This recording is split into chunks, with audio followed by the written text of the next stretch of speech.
All right, everybody, it is Wednesday night. We're thankful that you're here. And obviously, we weren't here last week because last week was winter. Hope you're enjoying spring this week. We'll see what happens next week. It may be summer or maybe winter again. We don't know. But we couldn't be here last week, and I was certainly sad about that. And I'm sure you were as well. Hopefully, you got through the tundra okay. We did have class 2 weeks ago, right? I really don't remember. It feels like a lifetime ago. And it feels like that for the teacher of the class. I can only imagine how much you guys have lost. We didn't have class 2 weeks ago? We had the ice storm the first time. We had an ice storm 2 weeks ago, my wife tells me. I don't remember anything. So it's been 3 weeks. That's an eternity for you regular church-going people. It's been 2 weeks, she said. Oh, that's right. Okay, it doesn't matter. Lauren, stop talking. It doesn't matter. It's been a long time since we had class. 2 weeks or whatever it is, it feels like a lot longer than that. If it feels like that for me, I can only imagine how much longer it feels for you. So we're actually going to start a few verses back from where we left off last time. I think we were at like Revelation 17, verse 11 or so, but we're going to back up to verse 9 and then ease back into where we left off. All right? So open your Bibles to Revelation 17. And let's start in verse 9 here in just a second. Well, I was just checking to see, but hopefully it works. All right. So the overall picture, what we're looking at right now is John is being told, and this is also kind of a summary of what the whole book's about anyway, but in particular, this part of Revelation is about how the Roman Empire, which has been the thorn in the side of God's people, the persecutor of God's people, the murderer of God's people, how they are finally now going to be taken out, that all of the suffering and the hardship and the crying and the praying to God for answers, and when are you going to give us vengeance that you promised? We turned it over to you, but when are you going to deliver? Now it's all going to be delivered. God's going to keep His promises. And what you're reading here is not the keeping of the promise, but a visualization of what it's going to look like because He has promised us that He will. Revelation is not written in real time. It's not John writing down, and then I saw Rome be destroyed as he's watching Rome be destroyed. But he does write, essentially, and I saw Rome be destroyed. It just hasn't happened yet. It's a prophecy. It's a visual that he's seeing, a vision that is going to come to pass. And it will come to pass if for no other reason than just because God said that it would. So that's what we're looking at here in chapter 17, and it's been presented to us in a few different ways, these visuals, these metaphors. Right now in this chapter, it is the image of this grotesque, large monstrosity of a creature with 7 heads. And riding on it like a rider would ride on a horse is this harlot woman. And the harlot woman represents the Roman Empire itself, and the beast represents the devil that is using the Roman Empire, and the Roman Empire is taking advantage of the powers of the devil to be the dominant force that it is and the evil empire that it is. And what you do as you go through this text is God is systematically showing how He is superior to not just Rome, but to the big bad that's in charge of Rome. And how He will take out Rome, but that doesn't defeat evil. Rome is just a sword. Rome is just a weapon that the devil has currently picked up to use. He will defeat the devil in the end, but that's a few chapters away from now. So we're in the midst of this right now, as he is still in the process of describing this beast and describing it in several different ways. And so that's your backup, that's your preface. Let's now look at verse number 9 of chapter 17. And here is the mind which has wisdom. The 7 heads, that is to say, the 7 heads of the beast that John's previously described in this chapter. The 7 heads are 7 mountains on which the woman sits. Of course, the woman has been sitting on this beast, and it's kind of this metaphor within a metaphor. But the key phrase here is that phrase, 7 mountains. Rome is the empire built on 7 hills. That's kind of its very poetic description of it. Arkansas is the natural state. Rome is the empire on 7 hills. Or just the republic of 7 hills that became the empire on 7 hills. Aventine, Calian, Capitoline, Esquiline, Palatine, Cornel, and Viminal. Those are the 7 hills of Rome. And so that is a term, that is an idea that is very familiar to the people reading at this time. When they see that reference, 7 mountains, they know immediately we're talking about Rome. And so it's just hitting right at home so we can understand. I am talking to you, God says, about Rome. It's going to be presented in all these remarkable ways, all these flowery descriptions. It's not going to make perfect sense. You may not fully understand all the particulars, but I'm giving you the big picture right now so that we can all at least understand this. I'm talking about Rome. And so when that beast goes down, even if you don't know what all the 7 heads represent, you know what the beast represents, you know what the woman riding on the beast represents, So you can get the big picture in particular. Verse 10. And there are 7 kings. 5 are fallen, and 1 is, and the other is not yet come. And when he comes, he, the one that's not yet come, when he comes, he must continue for a short space, or just for a little while. This is, I said this last time we had class, this is where we left off last time. This section here is one of those texts that is the most debated and varied in terms of interpretation and ideas and opinions, and I'm okay with that. It doesn't really matter to me. I'm going to give you what I think it means. I did a couple weeks ago, but that was a lifetime ago. So I'll give you what I think it means, even if I'm completely wrong. It's happened. Even if I'm totally off base and someone else has the perfect, exact right idea and it's not mine, I don't care. I mean, I care in so much as I like being right, but I don't care because at least I know the big picture. At least I've already been told, oh, this is Rome. I mean, I understand all the ways in which it's Rome in particular, but I know it's Rome. That's the 7 mountains. So we can quibble over the disputes, the disagreements, the minor things, but I'm not going to sweat the small stuff. Nevertheless, you have 5 kings are fallen. 1 king is present. 1 king is currently, and 1 has not yet come. Well, that adds up to 7, and that's about the only way you can make things work in that term, is just by adding up the metaphor. Once you try to make application, you run into all kinds of problems. Because we've already established that these 7 kings, or that the 7 mountains, the 7 heads, all that represents Rome. When you think of 7 kings of Rome, well, naturally, your mind is going to go to who were the leaders, who were the emperors, who were the people in charge of the Roman Empire. The problem is, you get more than 7, and there's no line where you can say, okay, here's an obvious part to start the counting. Because if you start at number 1, you go to the current one of John's day, when he wrote this, you have 11. And there's not a spot in particular where you can say, yeah, but if you start here, oh, it makes perfect sense because of this and that, and there you get your 7. There is no this and that. There is no makes perfect sense of it. It just doesn't work that way. For reference, your 11 are Augustus, Tiberius, Claudius, Caligula, Nero, Galba, Otho, Vitellius, Vespasian, Titus, Domitian, and then after Domitian, Domitian's the guy in power right now when John is writing. After him is Nerva and a bunch of guys whose names I couldn't remember, but it's all Latin to me anyway. So you have these guys here. These are the powers that have been or are or will be. Okay, this is your Roman Empire list in a nutshell. Where do you get 7 from 11? And incidentally, 8 of 7 of 11. But we haven't gotten to the 8th yet. We'll get him in a second. That's the problem here. And I've read a lot of commentaries when I've sat in a lot of classes, and I've read a lot of books of people trying to decipher and trying to break it down, and it all boils down to people looking at it from the wrong perspective, from my angle. Is they're all trying to find a way to take this list and condense it in a way that everybody's represented in terms of who was in power and when they left power and how they got back in power, as if God is giving John a history lesson that he already knows, which means God is wasting his breath, and he doesn't tend to do that. So what people try to do is they say, well, yeah, you have 11 here. 1, 2, 3, 4, 5, 6, 7, 8, 9, 10. Yeah, forget Nerva, because he's not in power yet. You have 11 names here, but people will say, well, if you combine Augustus and Tiberius, and if you combine Claudius and Caligula, but why are you combining those names? Who told you to do that? John didn't tell you to do that. The Holy Spirit that inspired him didn't tell you to do that. Why are you combining them? And they'll say, well, don't count Domitian. Why am I not counting Domitian? If anybody is anything, he's the one that is. So why are you doing that? So find a way to make this fit, make this problem work within the framework of this name. And here's the way I figure it, okay?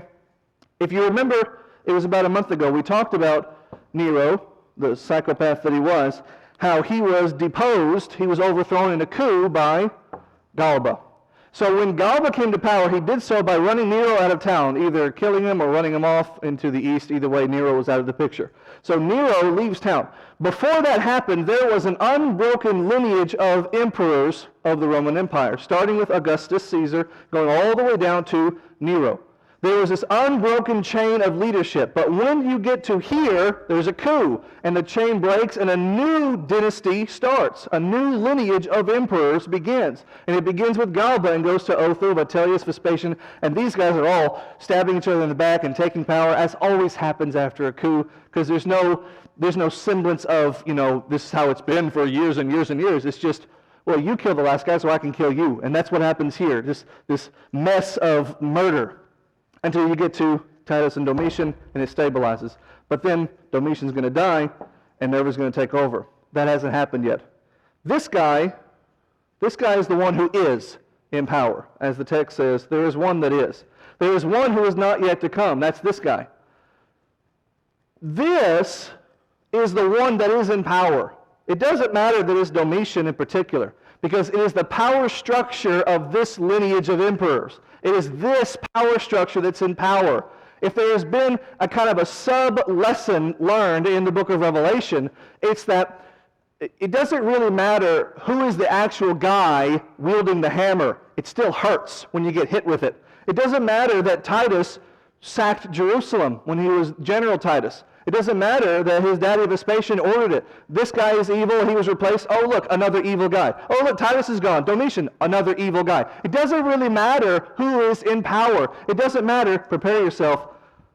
I'm not Vincent van Gogh. It doesn't matter which head you chop off on this pincushion-looking creature. You're looking at it, right? Here's the tail in the background. Here's 2 front feet and 2 back feet. And then here's this head, all right? So it doesn't matter if you chop off this head. This is even a point that's made earlier in the book, which is you kill this beast and you think it's dead and it comes back to life. Well, it's because it's got all these heads. You cut off this head, there's 6 more to go. Cut off that head, another head comes, and even seems like heads are growing behind the heads. There's more heads coming. You can't kill them all, because as you kill one emperor, another one rises. You kill one emperor, another one rises. You cannot put them down, because you're not dealing with the person. You're dealing with a whole dynasty of people who are being used by the devil. This is the power structure that is. And it began after this one, the one that was. Or the 1, 2, 3, 4, 5. 1, 2, 3, 4, 4, 5. This is what was. In the text, what verse are we on? 10. In the text it says there are 5 that were, 5 that was. There's one that is and one that's to come. Nerva and everything that will come after him until the empire completely collapses in on itself is the one that's to come. This power structure, incidentally, this is another coup, and he took over, started over. This is to come. So why is this not the one that was? Is everybody following me? I talk fast and I'm a little strange. Why is this not the one? If this is the one that is, and this is the one that is to come, why is this not the one that was? It's because once a new dynasty starts, you don't give this dynasty the distinction of being one block of power. It's just a bunch of guys before the real guy in power came to power.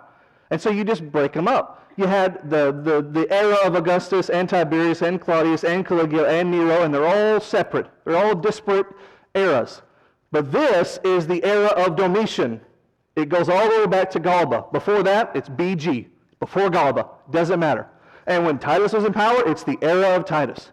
Right? He didn't call it the era of Vespasian and Titus. No, I'm in power. It's the era of Titus that goes back to Galba, who started the era. Right? So this is the one, and these are just the 5 that were. Forget about him. That's before now. So I think that is what God is telling us here in the text. He says, you've got this monstrous, ugly, disgusting beast, and it's represented by this throughout history power block. This block of previous ones, this block of one that is, and there's still even more to come after that. And you have this creature that is controlling these heads. You have these individual power structures, but there's one beast in total. Okay? Keep that in mind as you keep going. Look at verse number 11, if I can get there. And the beast that was and is not, stop right there because we didn't read that verse this evening. That was a couple weeks ago. That was the way that God described the whole creature. I saw this harlot riding on a beast that was and is not, which is kind of clunky verbiage. It simply just means here's a beast that has existed, but it's not going to exist for much longer. It has an expiration date. It is going out of style. The way that it's written, it's in present perfect, is not, but it just means it's dying. It's a thing that is, it has been, but it's not going to be for much longer. And that's a good contrast to the way that God is described in this book. Almost every time you read about God in his eternal state, it's always him that is, and was, and is to come. There's no beginning, there's no ending, there's just the God who is. But here's the devil who has been, but won't always be. Big difference. So that's the way he describes this beast. He described him as he that was and is not. Okay? Verse 11 again. That beast that was and is not, even he is the eighth. Your Bible say that? You have a beast with 7 heads. These 7 heads represent the totality of the dynasty of the Roman Empire that has been persecuting you, church, John writes. But there is an 8th head. It is the 8th head. He's been talking about heads of the beast. Here's the 8th beast, and it is the 8th head. Now, wait a second. Hold it. It's hard to get my mind wrapped around this. I can't really visualize it. I certainly can't draw it. How is a body its own head? Because that's what it says. It says, and the beast, even he is the 8th head of the beast, and is of the 7 heads, and goes into perdition. That's the destination. That's why it's not going to be forevermore, because it is doomed to destruction, the word perdition means. Here's the idea. You have these 7 representing the Caesars of the past and the present and the future. And these 7 persecute. And as this one is persecuting, let's say this one's Caligula, as Caligula's persecuting me, all my focus is on Caligula, and on Caligula's laws, and on Caligula's, random acts of terror against the church, or I'm focusing on Nero and his insanity, or I'm focusing on Domitian and his persecution. I'm focusing on that one. And what John is saying is everyone needs to back up for a second and look and see this one that you're focusing on, this one that you've been zoomed in on, is actually one of many. And this one has been taken out, and this one's been taken out, and now you're on this one, so it's probably going to be taken out. But look, the whole of it belongs to this 8th. There is this 8th leader, this 8th head, the one that rules over all of them. Who is the 8th emperor of the Roman Empire? Who is the emperor of the emperors? Who is the king of darkness of king of darkness? The devil. This whole thing belongs to him. So you focus on this one Caesar, and you put your mind, you fix your attention on the world right now, and you miss the whole picture, which is the devil is the enemy here. Rome is just a puppet. As we'll see later, the devil will discard Rome as soon as it gets convenient. Rome is just an instrument. Rome is just a tool. The whole picture belongs to Satan. He's the enemy. In other words, if we take out the devil, everything falls into place. If you cut off the head of the snake, you don't have to worry about the body and the rattle and all that, right? So he's zooming out to show you, yeah, you have these individual heads of this terrible beast, but the whole of it is the 8th one. The whole, what's controlling the Roman Empire? What is the true emperor of Rome? It's the devil, not any Caesar who may come and go. So don't fix your attention on Caesars who come and go, because they're not forever. That's 11. Verse 12. And, as was described earlier in the text, this beast with 7 heads has 10 horns. Now, you don't have 10 heads, so it's hard to wrap it around. You don't have, even more convenient, 14 head or 20 heads. You can have 2 horns on every head. I don't know where all the horns are. John doesn't describe it that way. He didn't illustrate it. Wouldn't that have been great? But somehow on this creature there are 10 horns. And he describes it like this. He says, and the 10 horns that you saw on the beast are belonging to 10, or represented by 10 kings. Now, we've already had 7 kings, but that's a totally different thing. These are different kings, because look what it says in verse 12. 10 kings which have received no kingdom as of yet, but receive power as kings 1 hour with the beast. In other words, the overall beast is the devil. Right now he's using the emperors of Rome to do his evil bidding. But look, there is this power.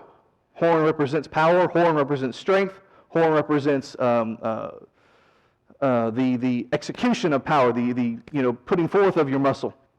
And that's a whole separate thing from what you get in the Roman Empire. There's a separate thing coming. You think you're done with the Roman Empire. If I was to tell you, here's the last emperor of Rome, and now he's dead, there's no more Roman Empire. Hooray! Oh no, here's a new empire, the Byzantine Empire. And even though they legalized Christianity, they're still pretty wicked in their own little ways. You have this whole structure of evil that has been controlled by the devil. It doesn't matter if it's a head, a whole body, a tail, which was a few chapters ago, or a horn, it all belongs to the devil. And now you have 10 horns introduced. 10 horns which are represented by 10 kings that you haven't even met yet. 10 kings who don't even belong to the Roman Empire, which are probably the Byzantine Empire that will come after.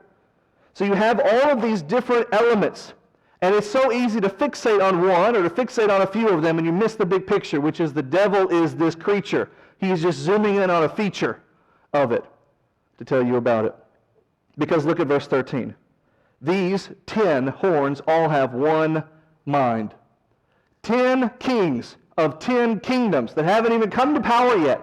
10 kings all have one mind. How does that work? Because they're all controlled by one evil entity. The devil is the one in power. They have one mind, and they give their power and their strength, their submission to the beast, to the whole of it. Look, these are horns on heads, one would assume, on a beast.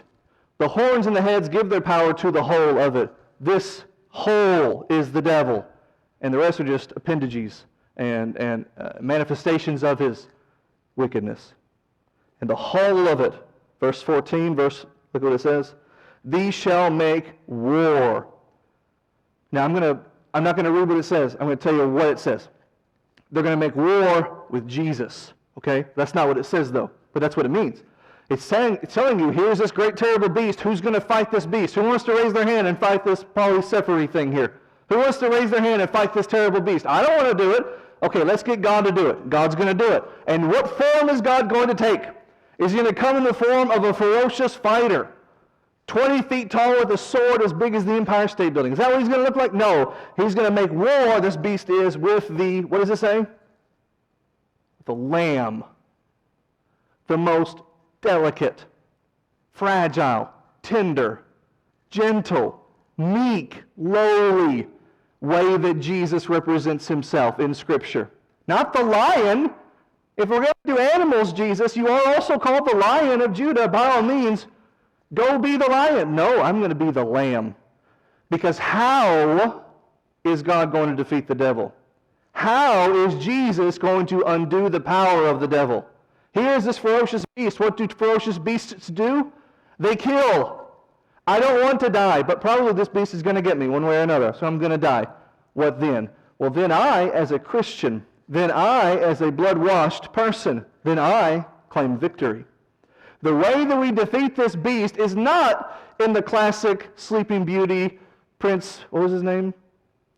It doesn't matter.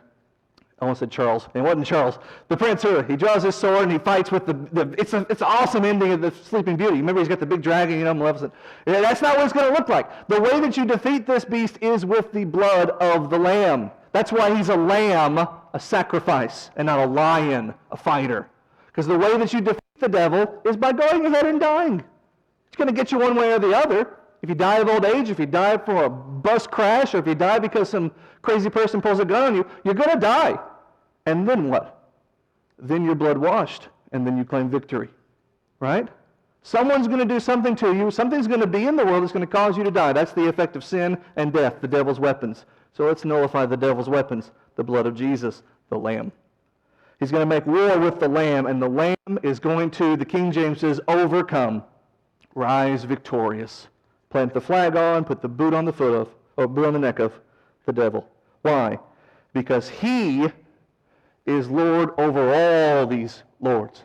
He is king over all these kings. Oh, I'm so scared of this king. You have a king who's greater than that king. Oh, I'm so scared of this sovereign. You have a sovereign greater than that sovereign. He is King of kings. He is Lord of lords. And they that are with him are given three beautiful descriptions. They are called. They are faithful. They are chosen. If you belong to the blood-saving Lamb, you are called, invited by the gospel. You are chosen, saved by the blood, and you are faithful, protected by the light. And if you're of those three qualifications, that beast can't hurt you. Now, he can maim you, he can wound you, he can make you bleed, but that's just your physical body. He cannot really hurt you. You are blood-washed, called, chosen, and faithful. Many are called, few are chosen. Matthew 22:14. Who's been called? Everybody's been called. The whole world, John 3:16. Who's been chosen? The obedient. Only some out of everybody. Mark 16:15 and 16. Who has remained faithful? Those willing to die for Jesus. Only a few of the some out of everybody. Matthew 7:14. So, you've got everybody called. Some chosen. Some faithful. I didn't make the thing smaller and smaller. I didn't shrink the boundary. It's not my fault that there are fewer people here than there are here and there are here. My master is the one who said, everybody gets called, few are going to be chosen. Why? Because few are going to obey the call. Few are going to answer the call. And even among those that do answer the call, not all of them are going to be faithful unto death, the theme of this book. When it gets hard and hard and hard and difficult, and some give up and they give up, these are the people who were here and they give up, and so they fall away. But they were here, and they're not anymore. They were called, they were chosen, but they stopped being faithful. Now, I say that to people, and they say, well, you're being exclusive. You're limiting Christianity.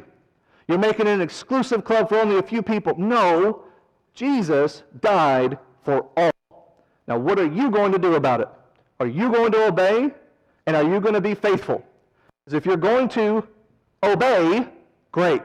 Are you going to be faithful unto death? Because if not, it's your fault, not mine. Not Jesus's. He's created the place for you to exist where you can be blood-washed and protected, but you have to stay there. Noah has built the ark. Get in and hold on. Right? Because it will get rocky, and it will get scary, and there's two of every animal, and some of them are lions, and some of them are snakes, and some of them are bees, and so it's a little weird and scary, and you might want to leave, but don't leave, you'll drown. You have to hear the call of Noah, get in the boat of Noah, and stay in the boat of Noah. You have to hear the call of Christ, you have to get in the boat of Christ, and stay in the boat of Christ. He calls it his church, but it's the same thing. All right? You do that and you overcome. That's the message. Verse 15. And he said to me, the waters which you saw, where the harlot sits, are peoples and multitudes and nations and tongues. I said this the last time we had class. The reference to water and seas, waters, oceans, bodies of water as used in apocalyptic literature, certainly here, this is kind of your Rosetta Stone that unlocks that meaning for us. It is a representation of nations, of the kingdoms of the world, the body of people, ex-Christ. So he says to me, God speaking to John through the angel and so forth, the waters which you see where the harlot is sitting, on the beast, etc., that's everybody who exists that's not part of the previously identified few called chosen, saved, obedient, etc. Not part of my people. It's everybody else, all the other peoples and all the other multitudes and all the other nations and all the other tongues. So all those people exist in the place where this beast roams free, roams wild, and devours as he pleases. So if you don't have Christ, the devil has you. Everyone who is not in the group described in the verse previous belongs to the devil. It doesn't matter how nice you are. It doesn't matter how swell a guy you are. You may mow your neighbor's yard. You may be just a nice fellow. But if you don't have Christ, the devil has you. And here's the thing about the devil having you. He does not call people. He tempts people. He does not choose people. He deceives people. He does not protect people. He condemns people. He is not your friend. He's your enemy. And when he's in your possession, no, you're in his possession. And if he's going to be condemned at the end of this book, spoiler alert, he's going to be, and you're in his pocket, you go with him. Verse 16. And the 10 horns that you saw, which remember represent those kings to come, which you saw upon the beast, these shall hate. These shall despise. These shall think less of. Disregard, the word literally means. They shall hate the harlot, and shall make her desolate and naked, and shall eat her flesh and burn her with fire. Who are we talking about? Who is getting this terrible punishment? Who is being devoured and burned alive and stripped naked, left bare, unprotected, undefended? It is these 7 heads. It is the emperors of Christianity's misery. This seemingly never-ending regurgitation of emperor after emperor. This litany of misery. And now, how the turntables, whatever, 10 horns that you saw upon the beast are going to turn against the heads. They still belong to the beast, because the beast is not one of the heads. The beast is the beast itself. It is the ruler of all, the devil, whom the devil who was using these 7 heads, is not going to use them anymore. He's going to abuse them. The devil does not care about Rome. The devil does not care about Rome's power. The devil's not flying the Roman flag in his cavern in hell. He's not pledging allegiance to Rome. The devil is using them. So he doesn't care on the other side about the dynasty of Augustus or Nerva or Galba in between. He's going to use as much as he can, squeeze every ounce of energy out of it, and then move on to the next toy that he can use to hurt Christ. Incidentally, now we're getting way off track here because it's out of Revelation. It's just history. Right now he's using the Roman Empire to hurt the church. How is he hurting the church?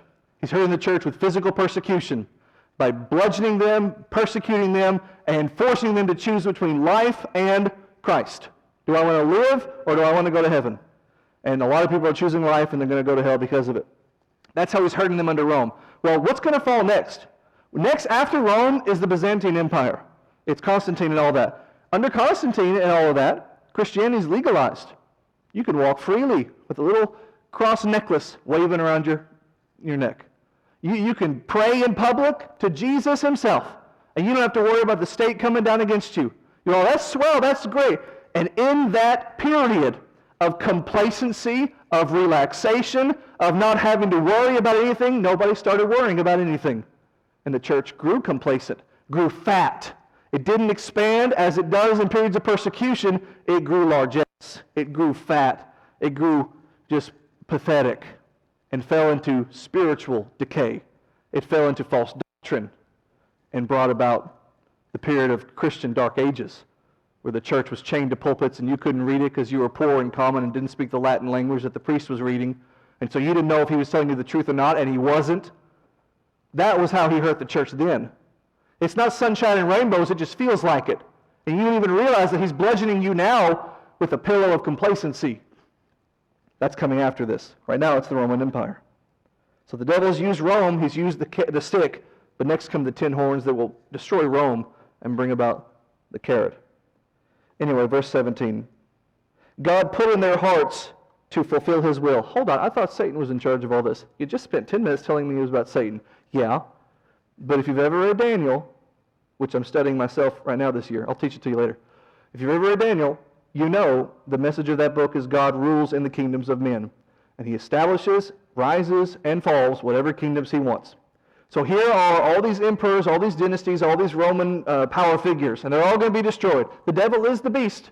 The devil's pulling those strings, but who has the leash of the devil? Who decides when Rome falls? God does, right? God uses what the devil's doing for his goodwill. To test, to purify, to strengthen his church, fine. But the ultimate source of this is God, and so rightly is he credited. Verse 17, he puts in the hearts of the 10 horns to turn against Rome, to fulfill his will, and to agree, and to give their kingdom unto the beast. Now it is time for this force of evil to rise, until the words of God should be fulfilled, which we'll learn about later. Just put a pin in that. Verse 18, and the woman which you saw is that great city, Rome, which reigns over the kings of the earth. Reigns, present tense, but not, as we've already seen in prophecy, not forever, soon to fall. Keep going. There's no chapter break. Verse 1, chapter 18. And after these things I saw another angel come down from heaven, having great power, and the earth, the whole scene where he's standing, just explodes with light, lighted with his glory. I don't know who this angel is. Pretty majestic. Maybe it's an archangel. Maybe it's just a messenger, but it's got a big entrance. This angel comes, and this is like the 30th, I'm not even exaggerating, I think I counted the other week, like the 30th angel individual that we've seen in this book. So God is just using them left and right to deliver his message. Let's break up Revelation chapter 18 as we dive into it for the next few minutes. We're going to break up this chapter into 3 parts. There is a sudden sayonara for the Roman Empire, the first 8 verses. Then there is the sorrow of sinners, verses 9 through 20, and then the sound of salvation, verses 21 through 24. So what you're going to read in this chapter is kind of the aftermath of what you read about in the previous chapter, which was Roman Empire's big and bad and scary, and look at these horns. Oh no, they're turning against the beast. Oh, don't kill me. I thought we were on the same team. And then Rome is destroyed. And then what's left of Rome are the ashes. What's left of Rome is this corpse. And all the people wail and weep and lament the death of the Roman Empire. Who wails and weeps and laments? The wicked people who use the Roman Empire for the wicked purposes. All right? So the beast has been destroyed. Remember, it's been devoured. It's been burned to a crisp. All that's left are ashes. And this angel comes down to deliver the message, to write the eulogy for the Roman Empire. And what is this message? Verse 2, the angel cries with a mighty, strong voice and says, Babylon the Great is fallen, and has become the habitation of devils, and hold of every foul spirit. Hold, a hold place, a location for. Every foul spirit, and a cage of every unclean and hateful bird. Woe to this city! Oh, how this city is fallen! Very similar to the kind of things you'd read in Jeremiah or in other Old Testament books like Isaiah, whenever it's describing the fall of a great city-state, the fall of a mighty empire, the fall of a kingdom or a dynasty. It is fallen. It repeats it twice, or repeats it once to make it twice, to emphasize how great a fall it was. And now here, Rome, called here Babylon, because we don't dare use the word when they're screening the letters. But Rome is Babylon in the text. Babylon, the great city of evil, the great empire of wickedness, is fallen. And it has become, look at what it was. Look how majestic and mighty and powerful and renowned it was. But now it's a home. It's a haven. It's a den of just evil, unclean spirits, of wickedness and scavengers, buzzards, that come picking at the corpse. Revelation 18, verse 3. For all nations, the angel's still talking, still writing the eulogy.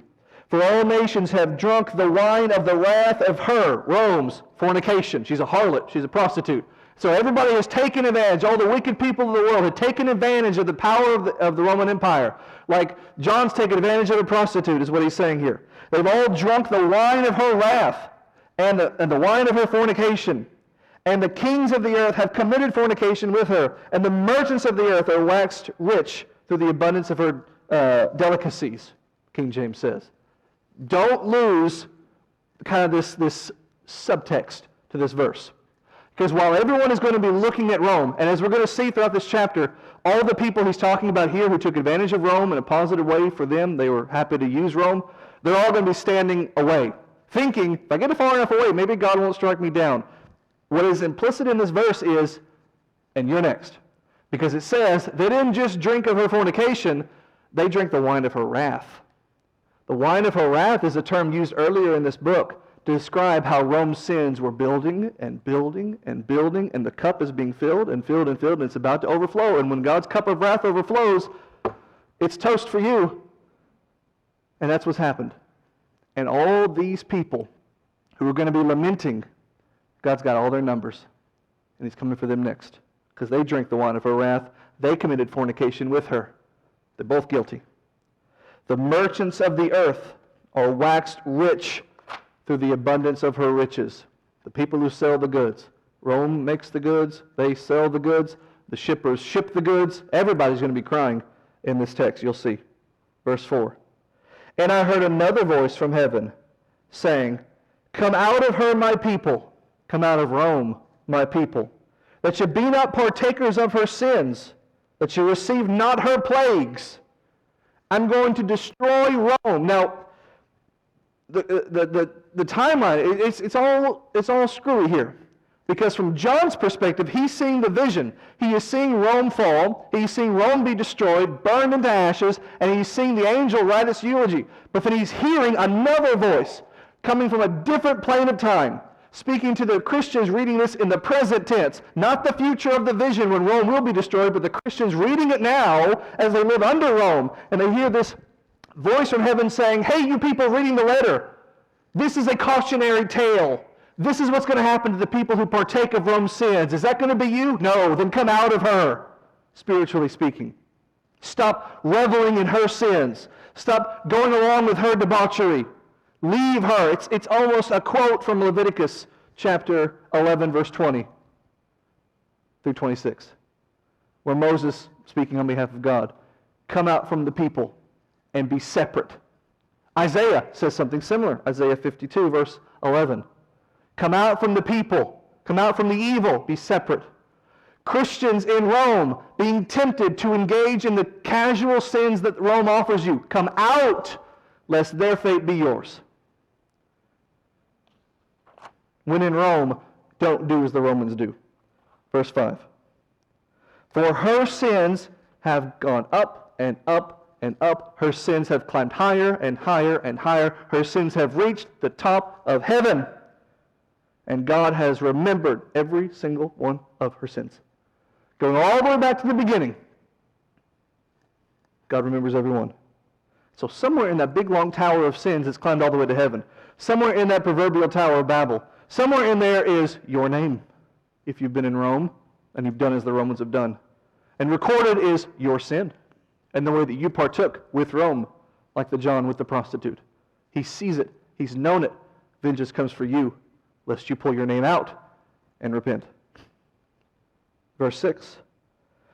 Reward her. This is someone speaking to God, presumably an angel. Reward her even as she rewarded you. And double unto her, double, according to her works.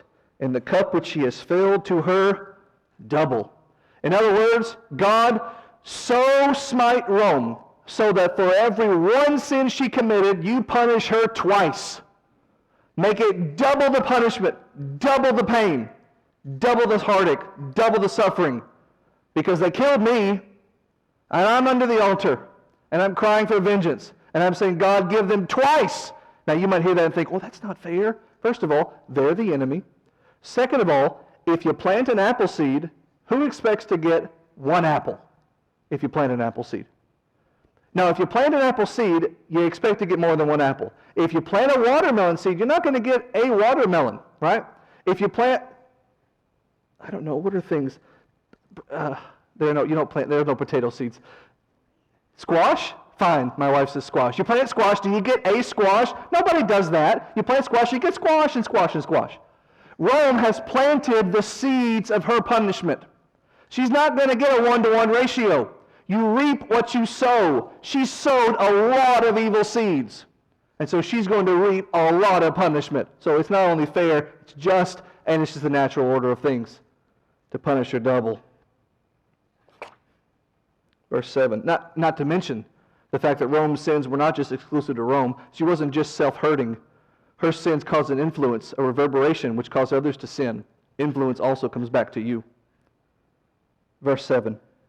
How much she has glorified herself. Oh, look at how Rome has, over the years, puffed herself up to think she was so swell. And lived, the King James says, deliciously, high on the hog. Not a worry in the world. So much torment and sorrow give her. While she's been stomping on us, she's been smirking and strutting around like she owns the place. Not only should you smack her down, you should smack her down twice. Give her so much torment and sorrow. Because she has said in her heart, listen to Rome's quote, we've been writing Rome's eulogy, well, let's let Rome write it herself. How would Rome like to be remembered? Right? What's going to be on your tombstone? Here lies Rome. He was awesome. Well, that's basically what they say. Here lies Rome. I sit a queen. I am no widow. I see no sorrow. That's how Rome thought of herself. When Rome looked in the mirror, she saw a queen, a beautiful ruler. When Rome looked in the mirror, she saw no widow. In other words, she was untouched and unshaken by death. You got to have death to be a widow. Someone close to you has to die. No one close to me has ever died. I'm indestructible. Who knew no sorrow. I've never lost a fight. That's how Rome sees herself. Well, no, not quite. Look at verse 8. Here's how God sees them. Therefore shall her plagues come in one day. Not literally. We don't do numbers literally in Revelation. It's going to come suddenly. Therefore shall her plagues come in one day. Death and mourning and famine. And she shall be utterly burned with fire. For strong is the Lord God who has judged her. Sudden punishment comes in one day.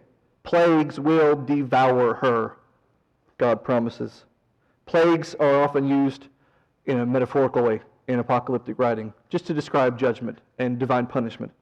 It's a callback to God using literal plagues against Egypt. And he'll still whip them out every now and then, but it's used in the metaphorical way here. Look at each of the thoughts described here as God describes what's going to come to Rome, and pair them up with what Rome describes about herself in the previous verse. Rome thought she was invincible. God says, I'll bring her death. Rome thought she was untouchable. God says, I'll bring her mourning. Rome thought she was beautiful. God says, I'll bring her famine. Rome thought she was unconquerable. God says, I'm going to burn it down.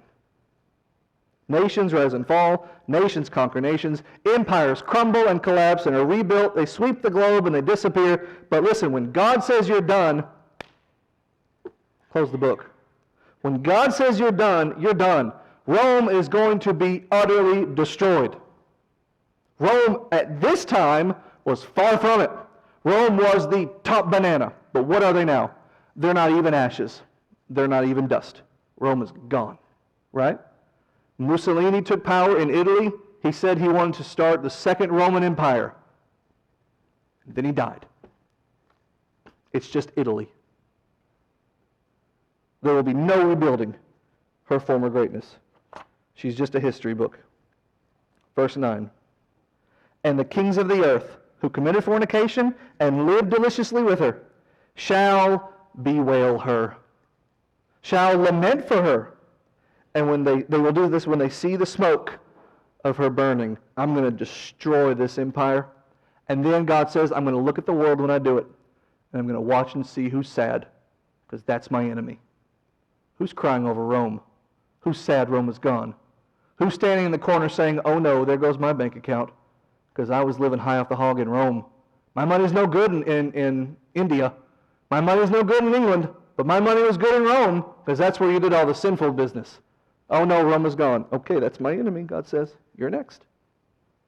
They're going to bewail. They're going to cry loudly. It's a pathetic sight to see it. Just like that over Rome. They're going to lament, literally beat the chest. Oh, dramatic. Oh, drama queen. Oh, Rome, Rome, Rome, how I love thee. Please. Verse 10. They're going to be doing this, mind you, standing afar off. Nobody wants to get too close, because that's where the thunder and lightning and the fireballs from heaven were. So we'll lament. Oh, Rome, Rome. You know, it's going to be a little bit, please don't get me next. They're going to be standing afar off and lament. For fear of her torment, they're going to do that. And they're going to be saying, alas, alas, that great city Babylon, that mighty city, in what hour is judgment come? Oh, I can't believe it. She was just here. I just went to the post office. It was running, well, not smoothly, it's a post office, but it was running, and now it's gone. It's all gone. It's how? Where did it all go? Gone. That great, horrible city. Well, when God says you're done, you're done. Verse 11. And that's the kings, okay? That's the people who got the most out of it. Imagine if you're a politician, okay? Imagine if you're a crook, but I repeat myself. Imagine if you're a politician and suddenly all of the people who bribe you, who give campaign contributions to you, they're gone overnight. The wailing that would happen. How am I supposed to know how to pass bills? With morality? Please, I need to know who's lining my pockets to know what bills to pass. I need to know who's funding this campaign or that campaign. Once Rome is gone, the senators are going to be standing back behind the sign thinking, you think I'm next? I think I might be next. Well, whoa, woe is me. Verse 11. And not just the leaders, the merchants, the people who took advantage of what the leaders concocted and put into place with their power structure, and the wares and the goods and things were sold by these people, the merchants. They're going to weep and mourn over her because no man buys merchandise anymore. The empire is gone. So all of my stores are gone. All my customers are gone. My bank account is gone. What am I going to do now? Verse 12. The merchandise of gold and silver and precious stones and pearls and fine linen and purple and silk and scarlet and fine wood and all manner of vessels of ivory and all manner of vessels of precious wood and all the brass and all the iron and all the marble. It's all gone. What am I supposed to do? What am I going to do with all this marble? No one's here to buy it. I had a whole warehouse of bronze. It's gone now. 13. And the cinnamon, and the odors, and the ointments, and the frankincense, and the wine, and the oil, and the flour, and the wheat. How will the people buy my bread? And the beasts, and the sheep, and the horses, and the chariots, and the slaves, the souls of men. Oh, I certainly don't feel bad for these people anymore. Because they're not just hawking bread. They're selling people.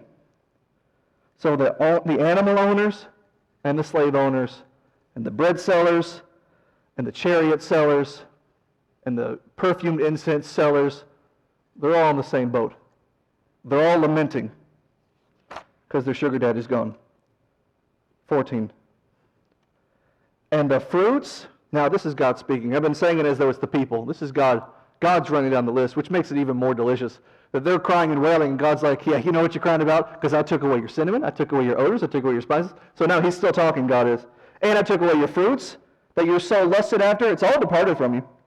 And all the things which were, the King James says, dainty and goodly. All the things that you just, your creature comforts. Little things. You got to have bread and milk, especially when it snows 35 inches in a week. You got to have your bread and milk. You got to make your ice cream. But these are your actual things that you really need.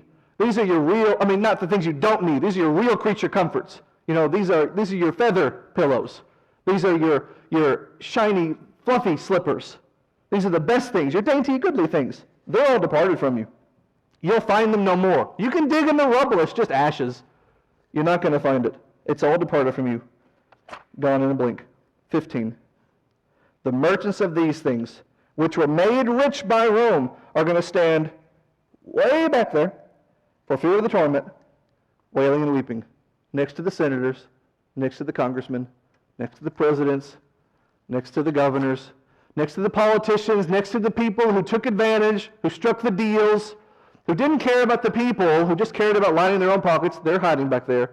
The merchants who sold the goods, including the people, they're all crying too. And they're all saying, verse 16, alas, alas, literally, oi, oi. So it's just the expression of, I have no words. Oh, oi, that great city, clothed in fine linen and purple, scarlet and decked with gold, precious stones and pearls. They're just crying. Their Walmart's burned down. And all the who's down in Whoville will cry, boo-hoo. And no one cares about Roman souls that will be condemned forever. No one has even put a thought to the spiritual ramifications. You notice that? It's all about the goods. It's all about the services. It's all about the comforts. Meanwhile, God's motivation was not, you have too much stuff, you must die. God's motivation was, you're wicked, and you killed my people, you must die. It's a spiritual problem that led to the punishment. But no one seems to care about the spiritual problem, which is why problems tend to repeat themselves. Verse 17. For in 1 hour, so great, this is the people wailing, in 1 hour, so great riches come to naught. And, so you got the kings who make the goods, let's say. You got the merchants who sell the goods, and you got the shipmaster who delivers the goods. And all the company of ships and sailors, as many as trade by the sea, they're also standing afar off. Well, they're all clustered together. I mean, if God wanted it, one thunderbolt, just poof, right? But no. They're all clustered back there, looking off, watching it burn, and they're all saying the same thing. Look at verse 18. They cry when they see the smoke of her burning, and they say, what city is like unto this great city? It's like when a celebrity dies, or some famous author dies, or someone who none of us have ever met, who contributed nothing really that was at least spiritual to society, okay? Not to speak ill of the dead in general, not to make light of a soul that is condemned, but the attitude of, oh, this person was so good because they wrote a book. This person was so good because they scored a lot of points in basketball or in football or what have you. This person was so good because they wrote that one song I really liked. Oh, the world will never be the same because of that person's death. Oh, what a terrible tragedy it is. And their only basis for defining this as terrible is just that they don't get to enjoy that song as much anymore. They don't get to enjoy that book anymore. It's purely about the world. It has nothing to do with the soul. And that's these people lamenting that this city that made them rich is gone. Who cares about all the bodies? Their store's gone now. We can always ship in more bodies. But now the store's burned down. What city was like this great city? None was like her, they say foolishly. Lots of cities have been like Rome. Babylon, the real one. That's why she's called Babylon in this text, because that's the closest approximation. Babylon was like Rome. And Babylon fell. What happened to Sodom?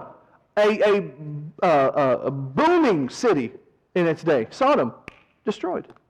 What happened to the world, which was bustling and hustling and growing and expanding in Noah's day?